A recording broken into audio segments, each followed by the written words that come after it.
Hello, everyone. I'm Lauren. Nice to meet you all. Lo siento, pero no tengo mucho español y tengo que hablar en inglés. Soy de Irlanda. My name is Lauren O'Reilly, and I'm the co-founder of ProMotion Rewards. I am going to talk to you today a bit about breaking the barrier between brands and consumers. ProMotion Rewards, what we do is we're a platform that leverages first-party consumer insights to transform consumer behavior in a closed-loop environment.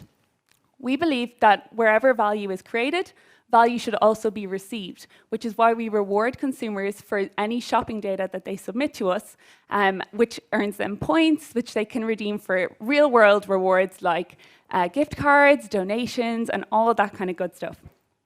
Before I get into how we do this, I'd just like to tell you a bit about why I'm here in Vigo, Galicia.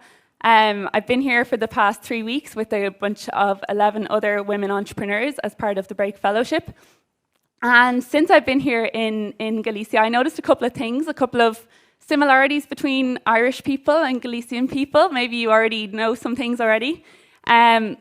But the first thing I noticed as we went around the countryside is that we have a lot of similar historic sites. I think we have Celtic and independent roots. We also have both have ancient and independent languages. The Irish language goes back a really, really long time. It's not as broadly spoken as the Galician language, unfortunately, but I think that it's really, really nice we both have that. And even the Irish word for the Irish language is Gaeilge, so this even sounds like Galicia. So, and the third thing, I wonder if you can guess based on what we experienced today, which was the rain. So I found that Irish rain and Galician rain are pretty much the same. So yours is a little bit warmer. So there's one other thing though that I think that we have in common. We like to connect with people, right? Galician people, they love to connect with each other. They love to introduce people to their network, as I've so experienced here since I came. And Irish people are the same. We like to be warm to one another, to welcome people into our country, and to make them feel at home. So I feel really at home. Thank you so much for the rain. So yeah, connection. That's what I want to talk to you about today. How do we connect brands with consumers? So that's the really important piece. So all of these brands we all know, we've probably bought their products and services, and they all have something in common. And that is that they listen to their consumers. They really, really listen. And as a result, they create products and services that people really need, and they really, really bring value to their lives. In order to create brands and products and services of the future, we need to listen to what people actually need in order to really bring that value there. You know, Apple are renowned for creating customer focus groups where they actually have a session with their customers and listen to what it is that they need, alongside obviously a huge amount of data and intelligence. And that's why, you know, they're probably one of the biggest brands in the world today. And the same goes for all of the others. Patagonia, they take in customer feedback, and they're really well known for this. And a lot of their products have evolved over time, based specifically on what their customers have told them, minor improvements, etc. But all of these things that they listen to, all of this data that they gather, and that they then take action on, which is the really important part, that's what sets them apart from the other brands in the world. So connection is the really important piece. Being a well-known legacy brand isn't enough anymore. Just because you're a brand that's always been there doesn't mean that you always will be there. So you have to be agile and stay with the times. And the only way to do that is to keep your ear to the ground, listening for what people really want. There's one industry in particular that I think struggles to connect with the consumer, okay? And that is the consumer packaged goods industry, okay? So the products that we use every day, that we buy in the supermarkets, that we buy in health and beauty retailers and pharmacies, petrol stations, everywhere. Because they're distributed across such a broad range of channels, they have such a disjointed view of who their customer is. They don't get a 360-degree view of whether their consumer is buying their products, you know, in a supermarket, or sometimes they buy them in bulk online from Amazon. They don't know this. It's completely disjointed. Their products are distributed through retailers, of course. The retailer owns the sale. The retailer owns the associated data. And now there's another piece in the mix which has massively grown over the last probably 20 years or so, which is the own brand product. So you'll be familiar with some of these from like Eroski, and in Ireland we have Tesco. All of these retailers have their own brand products. So now, not only does the retailer have the sale, the relationship with the consumer, the data associated with the sale, but they also have the products, okay? So how is the brand supposed to compete with this when the retailer creating these products and putting them right beside their product on the shelf has all of the consumer data? And another thing that we know, and that we're constantly asked anytime we go to any retail store, is, will you join the club card, you know? The tarjeta socio, I think. Will you join the club card? And that's because they want to make sure that every sale is associated with a specific consumer, that it's not just generic information. So myself and my co-founder realized this during our pharmacy placement.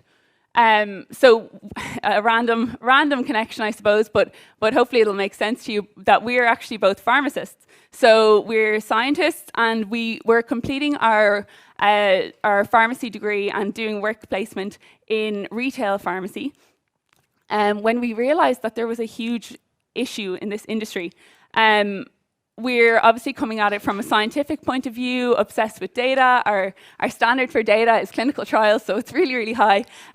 So myself and my co-founder, we're working for a really large corporate pharmacy chain. If you've ever been to Ireland or the UK, you'll probably know who I mean.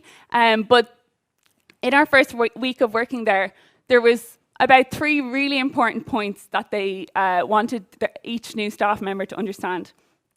The first one was make sure that every sale could, where possible, could be associated with a club card, so that they knew what consumers were doing and who that consumer was. The second thing was, wherever possible, try and sell an own brand product. So if there's an own brand equivalent, a private label equivalent, then you should sell that instead of the branded product. Even though the prices are cheaper for the own brand products, the margin for them is much higher. So that's something that we started thinking about even more. And the third thing was that whenever there's a sale, every maybe 5 to 10 sales, you get a receipt printed out, and it asks for customer feedback, and you hand that to the customer, and they have to go online to fill out a survey about their experience in the store.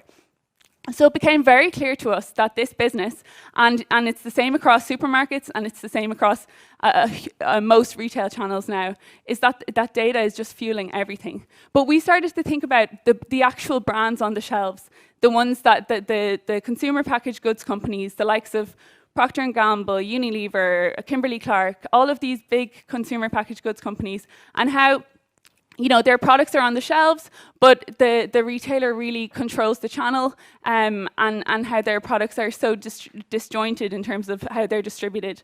And how could we provide insight to them in a way that would also create value for the consumer? And that is how our company, ProMotion Rewards, was born. Okay, so what we've done is we've created a mobile application which rewards consumers for scanning their shopping receipts. They get rewards if they scan their physical shopping receipt or their electronic receipt.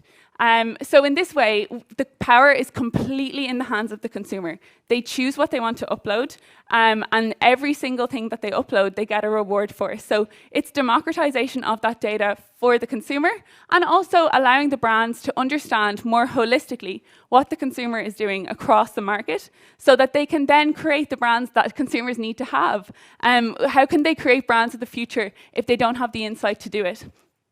And this was mentioned actually in the start with Google as well. In Ireland anyway, over 90% of grocery shopping is still offline, still physically happening, despite COVID. So it's a really important channel still to capture the offline piece and tie it to the online piece and understand where people are moving across the market.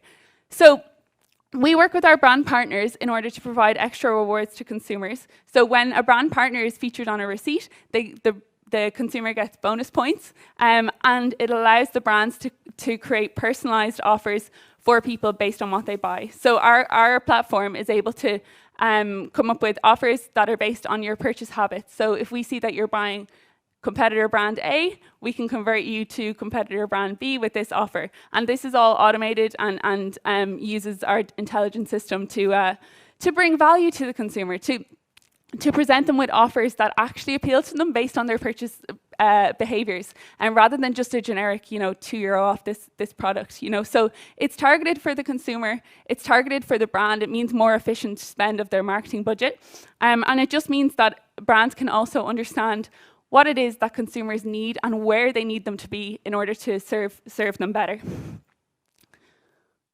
So alongside our intelligence in terms of the purchase behavior, we also have a feature in our app where we perform qualitative analysis. So we ask consumers questions based on their purchase behavior. So a brand that wants to understand why people are buying X product in X store instead of theirs, for example, can do that now because we have the information to do that.